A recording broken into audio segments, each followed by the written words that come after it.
Rhett Calder had seen better days, and so had the scrapyard he'd just purchased for a pittance on the outer rim of Epsilon Station.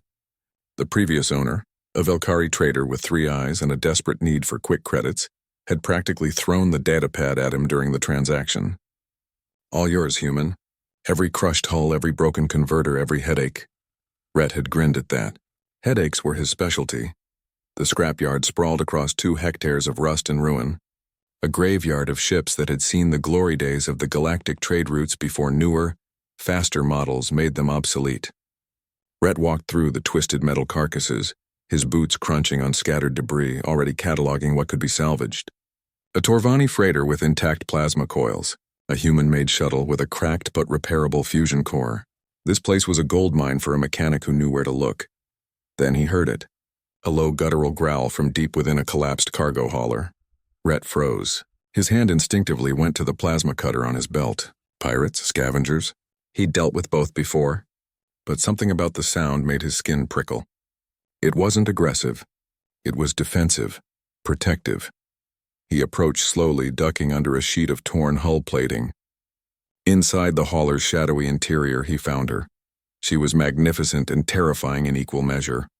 An alien creature easily twice the size of an earth wolf, with sleek white fur that seemed to glow faintly in the dim light. Her eyes were crimson, unblinking, fixed on him with an intensity that made his breath catch. But it wasn't her size or her predatory grace that stopped him. It was the 3 small pups huddled behind her, their tiny bodies pressed against her side, their own red eyes wide with fear. "Easy there," Rhett said softly, raising his hands. "I'm not here to hurt you." The wolf, if that's what she was, didn't move. Her lips curled back, revealing rows of needle-sharp teeth. A warning. Rhett understood warnings. He backed away slowly, giving her space, and spent the next hour researching on his datapad. The galactic database had an entry: Lunari Velk, apex predators from a frozen moon in the Andara system. Highly intelligent, fiercely territorial, and critically endangered, hunted nearly to extinction for their luminescent pelts. His jaw tightened. Someone had smuggled her here, left her to die in this forgotten place. Over the following days, Rhett established a routine. He brought food, real protein synthesized from his station rations, and left it at a safe distance. He never approached, never made sudden moves, just worked on his salvage and let her watch him.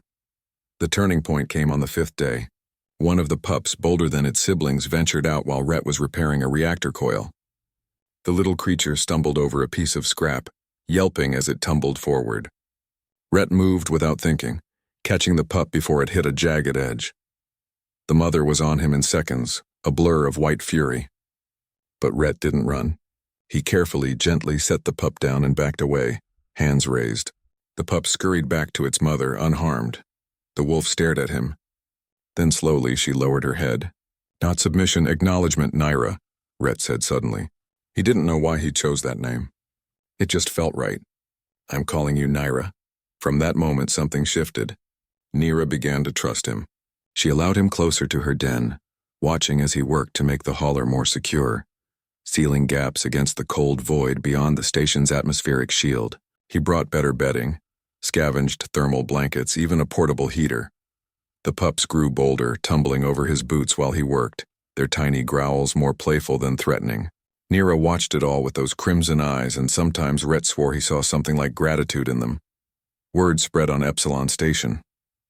The human mechanic with the alien wolf. Some called him crazy. Others called him dangerous. A Karathi enforcement officer stopped by one afternoon, hand on his weapon. "We've had reports," the officer said, his mandibles clicking nervously. "Illegal wildlife. Endangered species." Rhett stepped between the officer and the hauler. "You see any wildlife here?" "Just me and my scrapyard."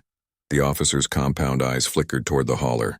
Naira emerged from the shadows, her massive form blocking the entrance where her pups slept. She said nothing, made no sound, but her presence was unmistakable. The officer stepped back.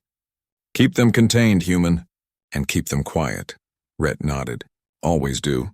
Weeks turned into months. Rhett transformed the scrapyard into something functional, profitable even. But more than that, he'd created something unexpected. A home. Naira and her pups thrived.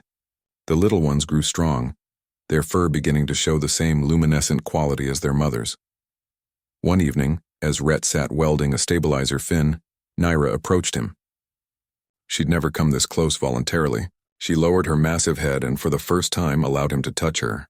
Her fur was impossibly soft, warm despite its icy appearance. "You're safe here," Rhett whispered. "All of you." Naira's crimson eyes held his for a long moment. Then she did something that made Rhett's throat tighten. She pressed her forehead against his shoulder, a gesture of trust so profound it needed no translation. Humans, the galaxy had learned, were unpredictable. They saw value where others saw waste. They protected where others exploited. They built homes in the most unlikely places. Rhett Calder had purchased an obsolete scrapyard. Instead, he'd gained a family that defied every boundary the universe had tried to impose. And in the cold expanse of space, surrounded by the ghosts of dead ships and the warmth of living creatures who shouldn't have survived, he'd found something he hadn't even known he was looking for. Purpose.